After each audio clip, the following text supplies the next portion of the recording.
tardes. Buenas tardes, ¿me están escuchando? Buenas tardes, sí, profe. Buenas tardes, profe, sí. Bueno, jóvenes, estamos triangulando con México porque tengo internet en mi casa.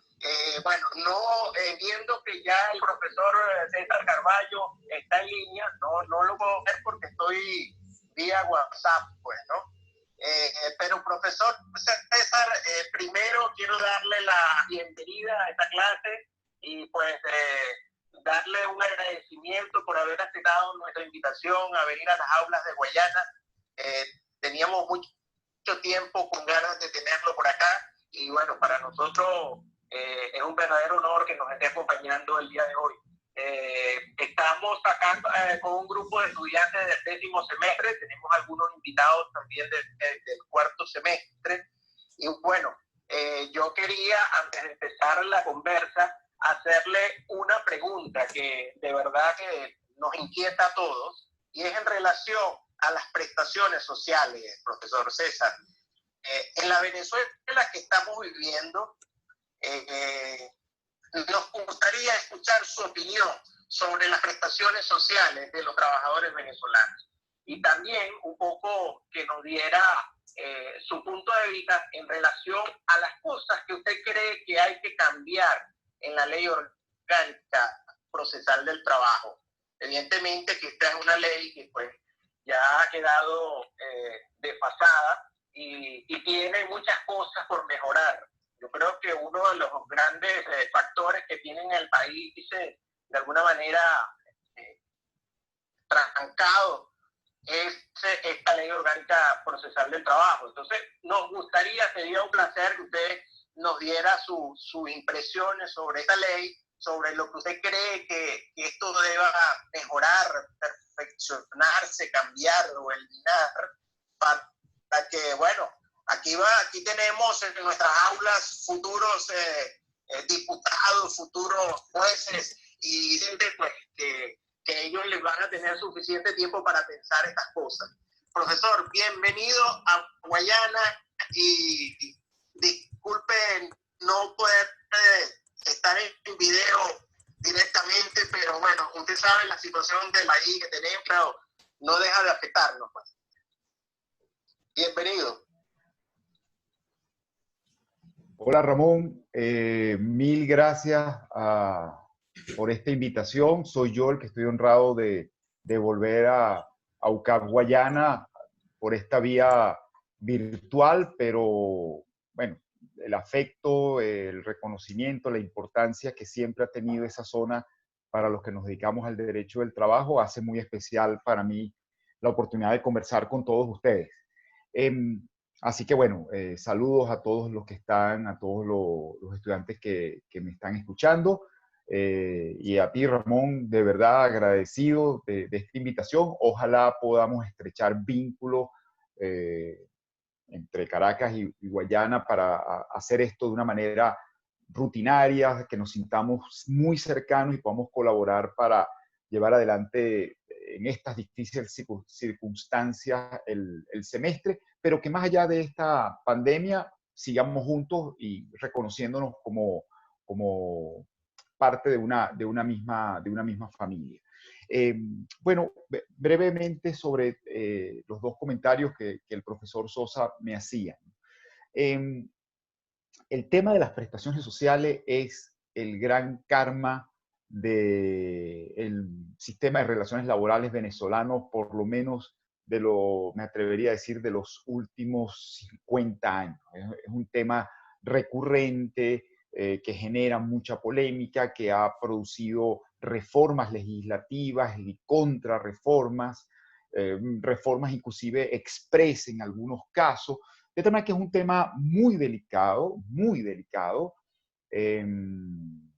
y lo primero que apunto es que cualquier iniciativa de discutir y reformar las prestaciones se va a encontrar automáticamente con un cerco o con un riesgo de politización automática. Eso es lo primero. Dejando de lado los temas políticos y los eslogans, etcétera. Lo que sí es cierto es que el problema de las prestaciones sociales, o el centro, el núcleo de las prestaciones sociales, tiene que ver con su reajuste, su cálculo reajustado a la fecha de extinción de la relación de trabajo. Esa es la gran discusión que se ha suscitado en la Venezuela que conoció la inflación en los años 90 y que ahora la sufre de una manera mucho más grave, ¿no? En aquel momento estábamos hablando de una inflación de 100%. Hoy yo ya no me atrevo a decir de cuántos ceros estamos hablando, que hace añicos cualquier remuneración en horas.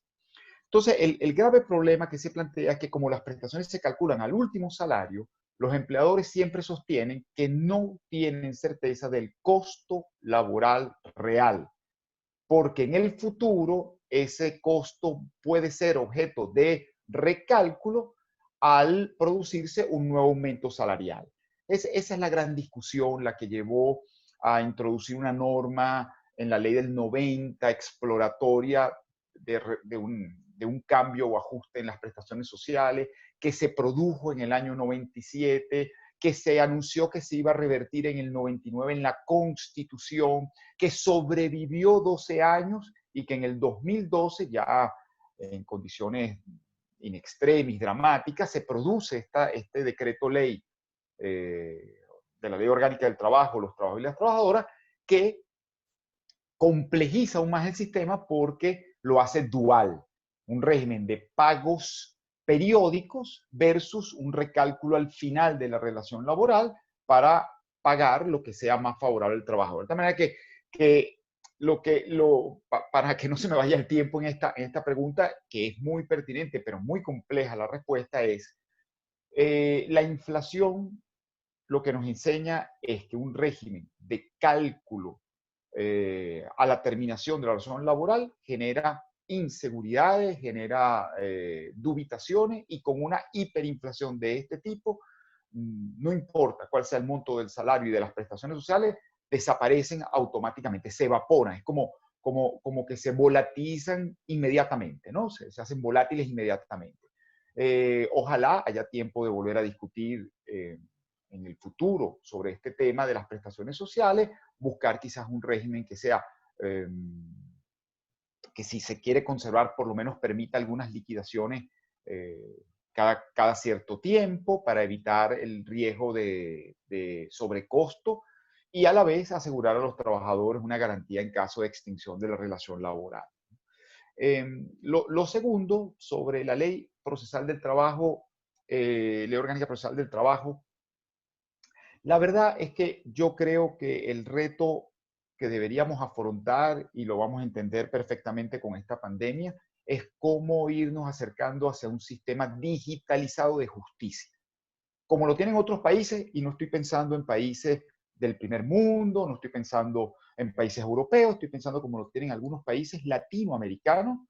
Puedo dar el ejemplo de Chile, donde se ha venido insertando un sistema donde es perfectamente posible revisar el expediente desde la computadora sin tener que trasladarse al tribunal, donde es posible consignar escritos desde por sistemas digitales. Yo creo que ese debería ser el gran reto, por supuesto, para asegurar un eficiente sistema de justicia que llegue a todas partes, donde cada vez nos vemos más impedidos de trasladarnos, asumir costos, sometidos a contingencia. Yo diría que eso es lo que nos tocaría, ojalá, hacia futuro, para no entrar en detalles ya más concretos sobre el modelo normativo, ¿no? Que mal que bien ya va para 2 décadas de ensamblaje, experiencia y acumulación de jurisprudencia que de alguna manera creo que se ha venido afianzando, ¿no? En términos generales. Entonces, no sé si Ramón, profesor Ramón Sosa me está escuchando, para determinar si quiere que comentemos algo más sobre estos puntos, o me encantaría escuchar su opinión sobre la reforma de la Ley Procesal del Trabajo y luego comentar las brevísimas notas sobre la notificación, que es el tema, digamos, que me pidió el profesor Sosa que desarrollara, ¿no? Entonces, no sé, Ramón, si quisiera hacer algún comentario sobre esto o continúo con el tema de la notificación. Perfecto, no, me parece muy bien. Yo entiendo y bueno, la invitación es que en algún momento podamos hacer algún evento donde podamos tratar este tema con más profundidad, pero en el fondo esto es lo importante, ciertamente, ¿no? Yo siempre hacía el comentario, pues que esto, las prestaciones de los trabajadores hoy en día es una mentira para mí, ¿no? Yo pienso que es como un engaño. Pues me ha tocado recientemente un trabajador falleció en una empresa y me tocó ir a hacerle una consignación, una oferta real. Bueno, la verdad que me dio hasta pena, porque lo que nosotros cobramos por hacer la diligencia, la oferta, la cosa, eran 5 o 6 veces más de lo que le correspondía al trabajador. Entonces, es una mentira. 8 años de trabajo para lo que estaba cobrando ese ciudadano, los herederos de ese ciudadano, pues, ¿no? Entonces, pero es un tema muy interesante. Profesor, la invitación es que cuando tengamos alguna oportunidad podamos organizar un evento para tratar estos temas. No le voy a quitar más tiempo. Bueno, vamos a escucharlo sobre las notas que nos trae sobre el tema de la notificación del demandado, pues que es un tema también por demás interesante, y en este momento que estamos en esta situación de pandemia, con estas innovaciones que hay que hacer para poder continuar con la marcha de la justicia, pues, ¿no? Lo escuchamos, profesor. Muchas gracias, Ramón. Lo primero que quiero decirle a todos tus estudiantes que yo vengo a hablar de esto porque no podía decirle que no a Ramón, porque me agradó mucho su invitación y es para mí un inmenso placer, pero es poco lo que yo les puedo decir. No soy particularmente un experto en materia procesal, pero sí cualquier excusa que yo tenga para reunirme con ustedes, pues allí estaré tratando digamos, opinar sobre algunos aspectos que puedan ser de relevancia para ustedes. Yo voy a compartir unas láminas simplemente para concretar el tiempo y además dejarlas, si fuese útil, dejarlas para ustedes si alguien quisiera luego consultarlas, ¿no? Espero que se estén viendo en este momento. Ahí están compartidas, ¿sí? Bueno, en muy pocos minutos voy a tratar de conversar algunos aspectos que me parecen relevantes sobre la notificación del demandado o del accionado en el ámbito de la Ley Orgánica Procesal del Trabajo. Lo primero que quizás a ustedes les pueda llamar la atención es que se alude a notificación y no a citación, como ustedes han venido estudiando en las materias vinculadas al derecho procesal. Ustedes han venido estudiando siempre la citación del accionado, la citación del demandado. Aquí a texto expreso, la Ley Orgánica Procesal del Trabajo utiliza la voz notificación, pero cuando vamos a su naturaleza nos damos cuenta que se está utilizando en términos análogos a citación. Allí en la lámina que les estoy mostrando ven una definición que da la propia Sala de Casación Social del Tribunal Supremo de Justicia en el año 2004, donde dice, bueno, es que esta notificación es un acto a través del cual se le comunica a una persona, natural o jurídica, que ha sido incoado contra ella una acción admitida y tramitada por un órgano jurisdiccional. Y, adicionalmente, la emplaza para que comparezca, en el caso de nuestro procedimiento laboral, a la audiencia preliminar el día y hora allí fijado. Ustedes ya probablemente saben que nuestro sistema procesal, nuestro mecanismo procesal, nuestro ordenamiento procesal laboral está ordenado en torno a 2 ejes en primera instancia. una audiencia preliminar, que básicamente lo que busca es propiciar la composición del litigio a través de mecanismos alternos a la decisión o a la sentencia judicial, donde está presidido por un juez de primera instancia llamado juez de sustanciación, mediación y ejecución. Y luego hay un segundo eje donde si fracasa, si se supera este trayecto en la audiencia preliminar de búsqueda de autocomposición, ya corresponderá dictaminar sobre el fondo de la materia a través de una sentencia. Esa es la audiencia de juicio, ambas en primera instancia. Entonces, nuestra notificación es precisamente la comunicación al accionado o los accionados de que ha sido presentada, incoada una demanda en su contra y se le emplaza a presentarse ante la audiencia preliminar. Es un emplazamiento, toda vez que el accionado actúa por su propio interés. Si él no acude a la audiencia preliminar, son sus propios intereses los que devienen afectados por los efectos de la incomparecencia.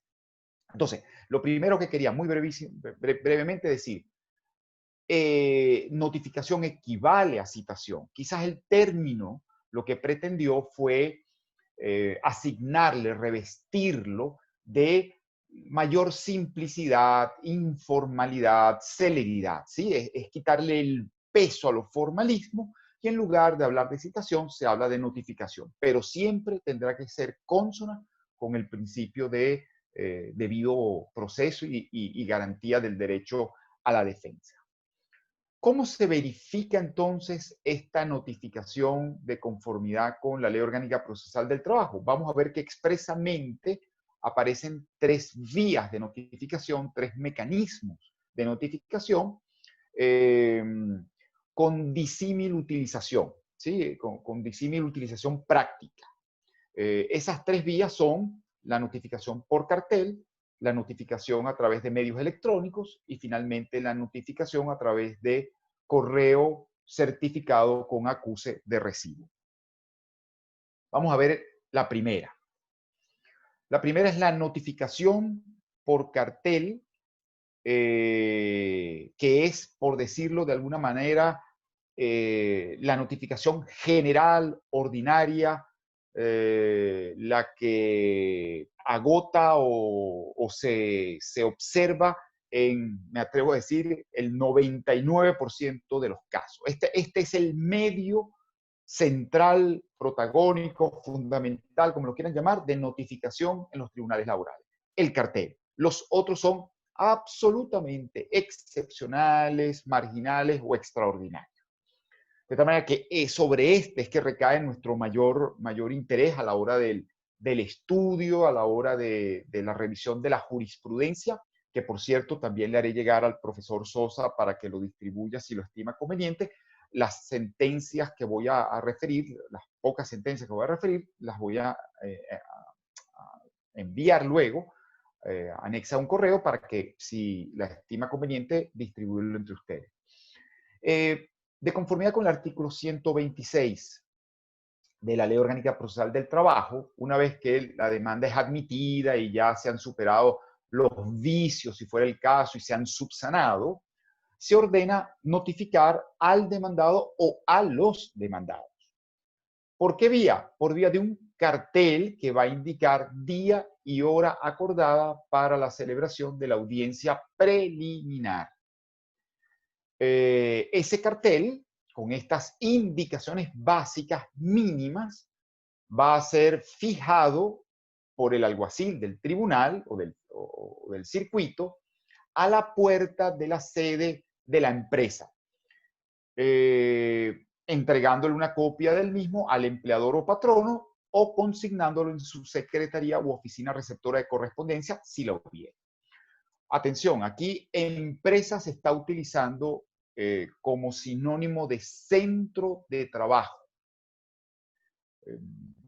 No me voy a escapar del tema, pero en Venezuela y en casi todos los países, para ser para ser sincero, para ser honesto, se confunde las voces empresa y patrón.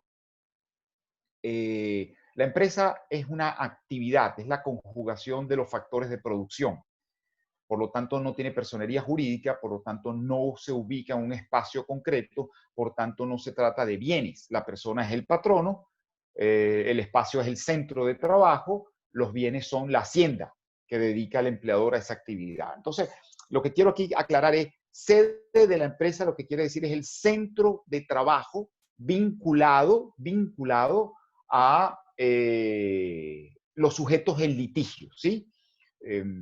Esto es la sede donde se prestó el servicio, la sede donde terminó el contrato, la sede donde se celebró el contrato de trabajo. Allí se va entonces a fijar en ese centro de trabajo el cartel. Pero además, y esto es muy importante porque eso perfecciona, garantiza el derecho a la defensa, no es solo que se fija el cartel, es que ese cartel tiene que ser entregado, una copia del mismo, al propio patrón. Allí entonces se concreta una notificación personal. La recibe el empleador, la recibe sus representantes o la puede recibir su oficina de receptoría de correspondencia si existe. Además, como luego reiteraré aludiendo a una sentencia, el alguacil está obligado a hacer constar quiénes son las personas que recibieron ese cartel. No basta con que el alguacil diga, he cumplido con la notificación. Tiene que fijar el cartel y tiene que indicar con todo detalle quién fue el que recibió el cartel, el empleador o su representante, indicando su nombre, indicando su cédula, indicando el cargo que ocupa.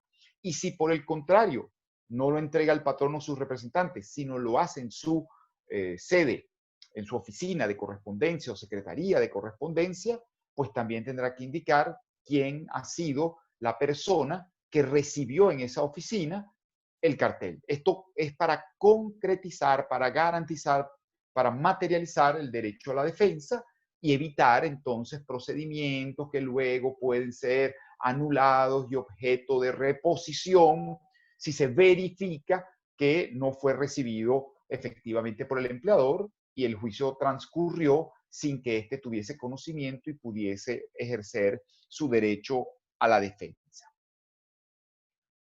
La segunda modalidad de notificación está prevista en el mismo artículo 126 y refiere a la utilización de medios electrónicos. El artículo 126 prevé que a solicitud de parte o de oficio podrá notificarse al accionado o los accionados por vía de medios electrónicos.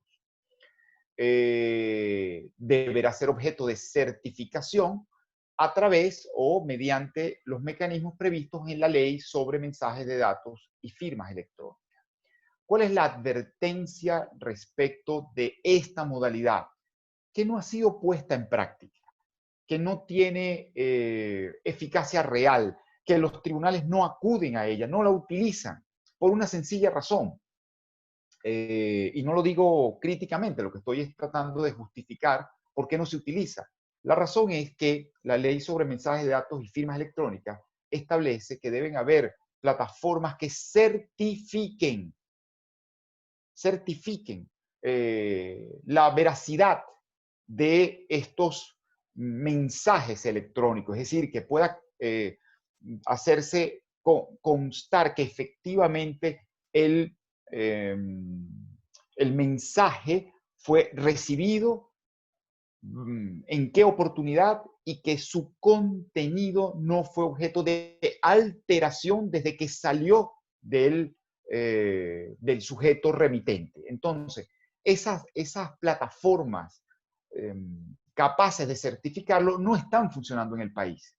Entonces, siempre se estaría afrontando el riesgo de que luego de que se notificó por vías electrónicas, transcurre el proceso y al final aparece el accionado diciendo yo no tenía conocimiento de ello, yo no recibí este correo, ese correo electrónico no es el mío, a mí no me llegó y se abriría un debate tecnológico muy complicado que se requiere unas experticias que muy pocos en el país tienen la capacidad de desarrollar, y por eso los tribunales han optado prácticamente, salvo algunos casos que no quede otro remedio, han optado por obviar esta vía.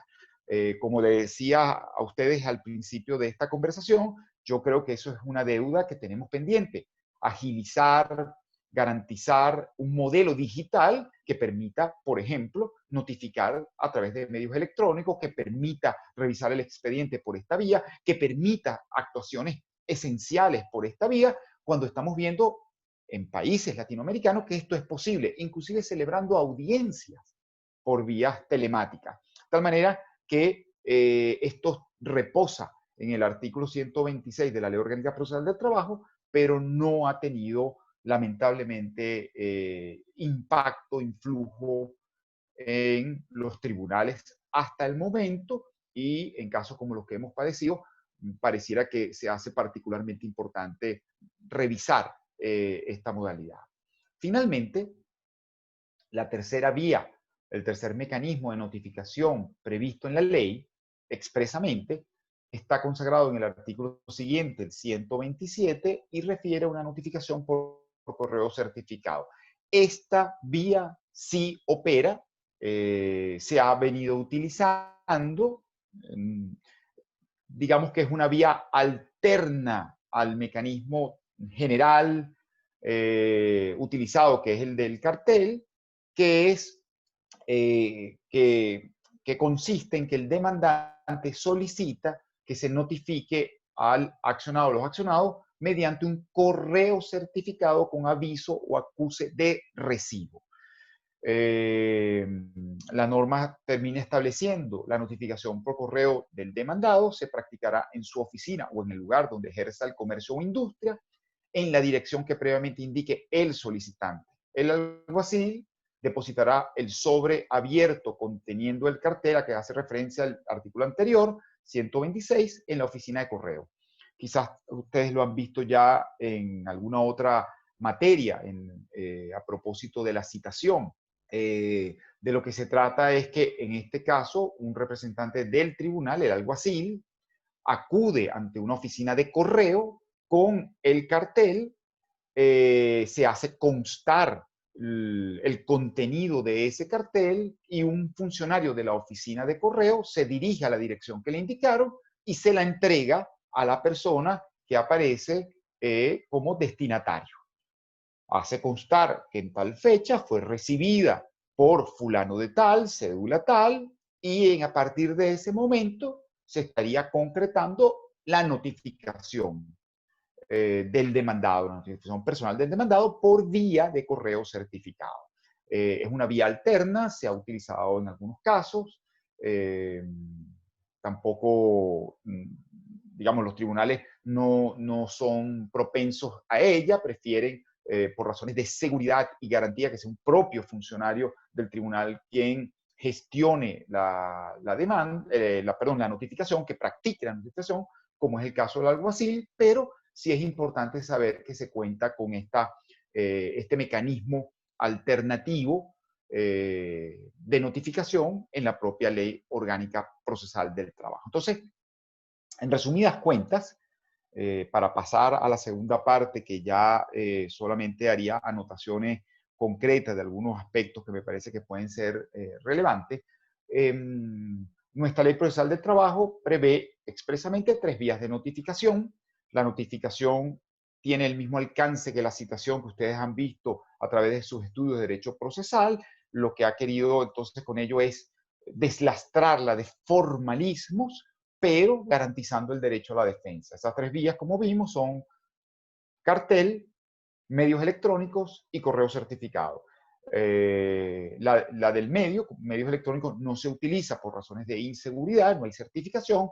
La que se utiliza, digamos, generalmente es el cartel, y excepcional o marginalmente se utiliza la notificación por correo certificado. Algunas referencias que pueden ser interesantes sin agotar el tema, simplemente para despejar alguna duda o hacer algunas acotaciones. Dentro de las dentro de la informalidad, dentro de esa, digamos, agilización que trae consigo la idea de notificación, está el hecho de que se prescinde de la compulsa. Ustedes, creo que todos habrán estudiado en derecho procesal la citación y ven que al demandado, al accionado, se le debe entregar la compulsa, donde no solamente aparece los datos concernientes a la acción incoada en su contra, sino que también hay una copia,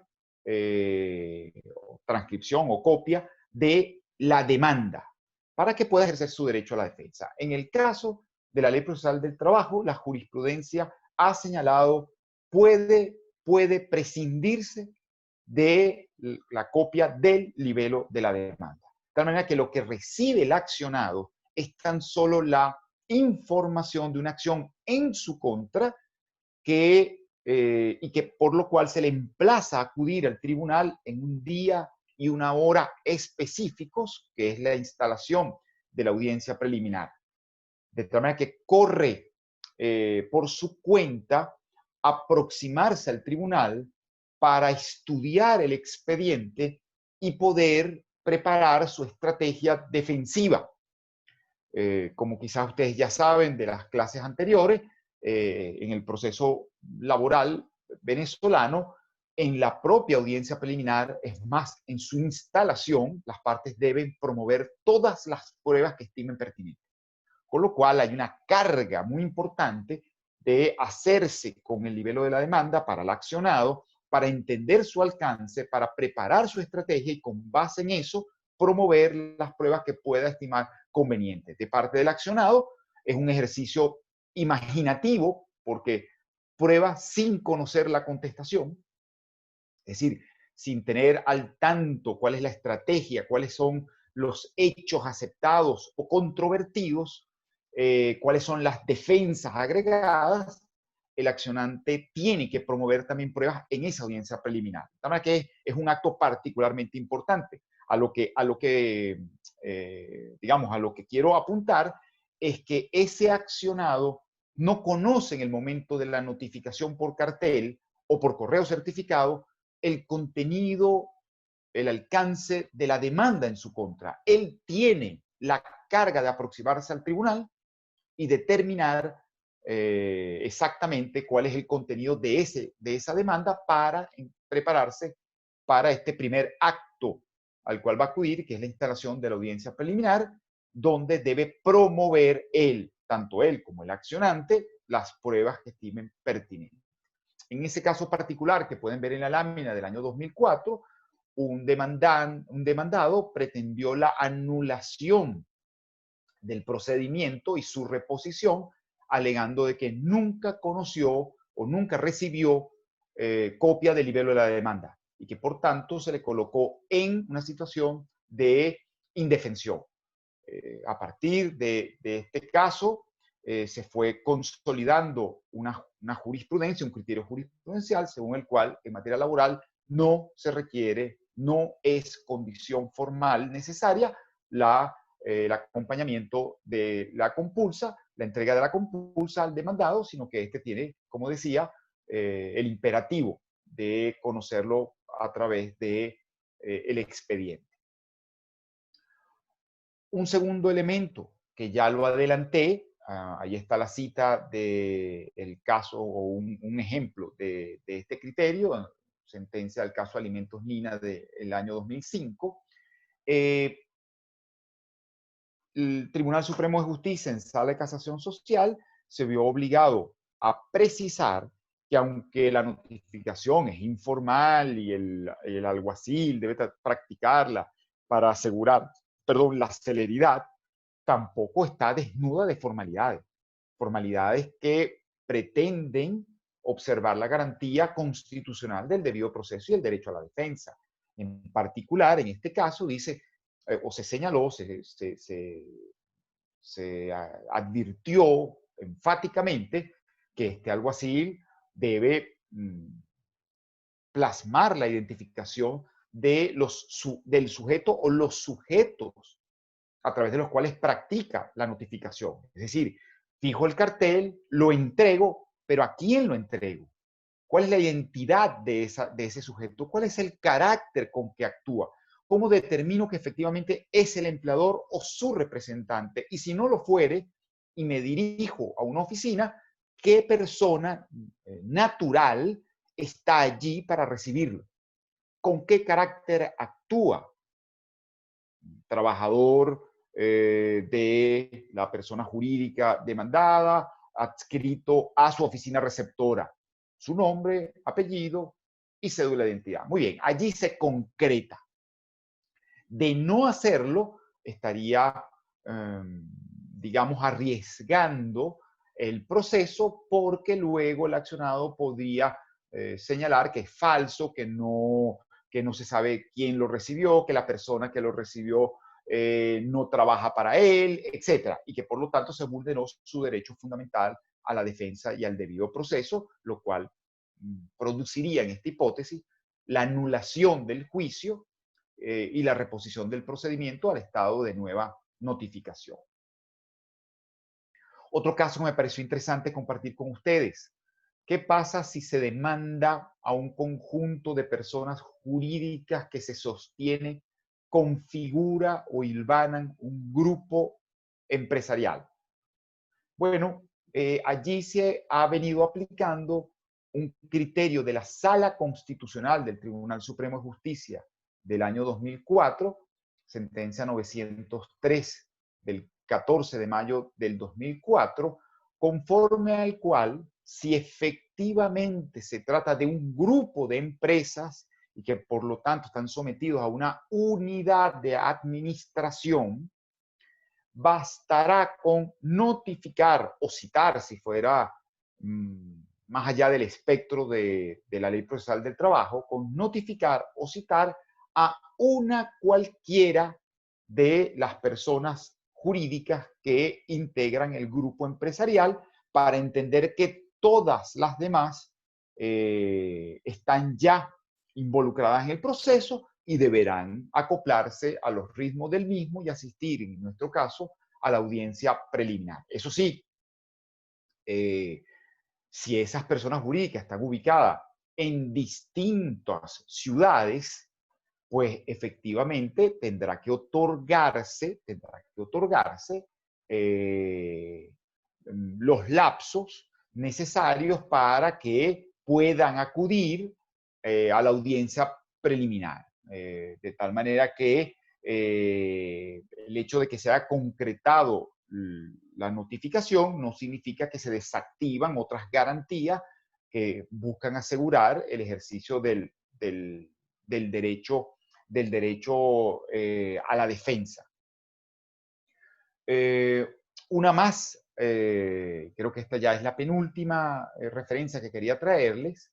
Si bien la Ley Procesal del Trabajo indica estas tres vías de notificación, cartel, medio electrónico, correo con acuse de recibo, correo certificado con acuse de recibo, ello no excluye la notificación expresa o tácita por iniciativa del accionado. Es decir, un demandado o un accionado puede acudir a darse por notificado. Esa fórmula de notificación es absolutamente compatible y está aceptada en nuestra jurisprudencia, de tal suerte que si el accionado o los accionados acuden ante el tribunal y declaran y actúan declarándose en conocimiento, pues ahí hay una notificación que va a surtir efecto. Pero también ocurre si se dan por notificados tácitamente, en el sentido de que si actúan de alguna forma, en el caso concreto, se trata de una diligencia estampada en el expediente, otorgando un poder apud acta a un abogado, para que lo represente, esa actuación equivale a una notificación. Entonces, en el caso concreto de la sentencia que les ofrezco en esta lámina del año 2013, de la Sala de Casación Social, caso Constructora Bimacar, Lo que se señala o lo que se reitera es que en el caso de que un apoderado de la demandada se dé por notificado en el expediente que contiene la causa, se añade, no es necesaria la certificación de la Secretaría. Igual sucede si opera una notificación tácita, caso en específico donde se hubiese estampado una diligencia para otorgar un poder apud acta. Aquí el elemento, hay dos elementos. Uno, que esta notificación voluntaria y esta notificación tácita se admiten en el ámbito laboral, en el ámbito del proceso laboral, pero además que tienen una diferencia con las modalidades que vimos antes, y es que en ellas no es necesaria, se libera de la certificación, de tal suerte que no corren los lapsos a partir de que hay una certificación, porque en ese caso hay ya conocimiento en el expediente indubitable del día y la hora en que se produjo la notificación voluntaria o la notificación tácita. A partir de ese momento corren entonces los lapsos para que se verifique la instalación de la audiencia preliminar sin necesidad de nuevos trámites o trámites adicionales. Y finalmente, ya para no cansarles, una referencia al hecho de que con todo y su carácter flexible, informal, particularmente célere de la notificación laboral, no está exenta de formalidades, como ya vimos, la de identificación de los representantes patronales o del empleador. También es fundamental cumplir con los requisitos mínimos del cartel.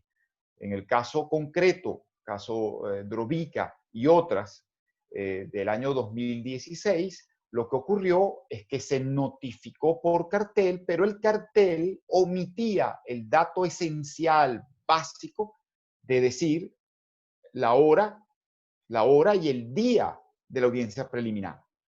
Entonces, lo que la Sala de Casación Social del TSJ, del Tribunal Supremo de Justicia, recalca allí es que eso es un error imputable al tribunal, muy grave porque causa indefensión. El cartel por lo menos debería cumplir con esas coordenadas mínimas que garantizan la presencia, la comparecencia del demandante o los demandantes, y en este caso, si no se cumple, entonces habría un vicio de orden constitucional, porque es violatorio del derecho a la defensa, que traería consigo la anulación del actuado y la reposición al Estado de una nueva notificación. Con esto, lo que quería era simplemente reiterar que ciertamente la notificación es muy flexible, muy informal, que intenta agilizarse, pero está sometida a unos mínimos, unas garantías mínimas, cónsonas con el derecho fundamental a la defensa y al debido proceso. Entre ellas, los requisitos mínimos del cartel, la identificación de los sujetos que reciben el cartel en nombre, en representación del empleador, o el propio empleador, o sus trabajadores, en el caso de que ésta se verifique en una oficina o un servicio de recepción de correspondencia. De tal manera que con esto quiero concluir.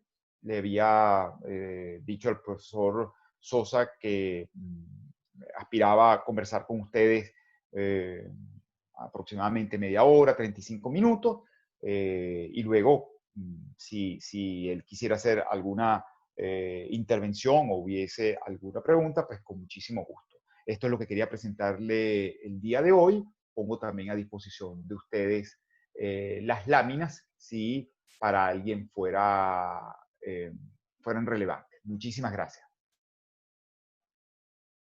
Muchas gracias, de verdad. Profesor, excelente y muy acuciosa disertación sobre el tema. Mire, yo sé que usted tiene la agenda bastante copada, y lo que podríamos hacer es lo siguiente. Vamos a darle la palabra a un alumno, si está la delegada por allí, si tiene alguna pregunta. Si son muchas preguntas, vamos a hacer algo. Nos las envían por el chat o me las envían por una nota de voz,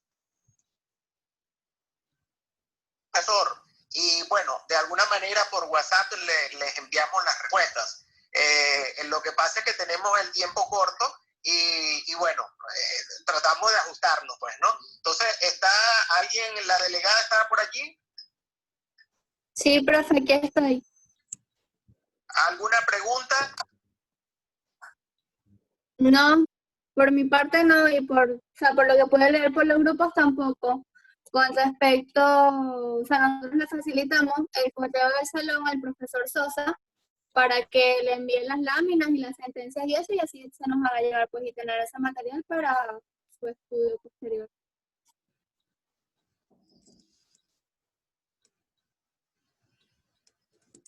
Ok. Yo coordino con el profesor el tema del envío de las sentencias y las láminas. ¿Alguien más quiere comentar algo?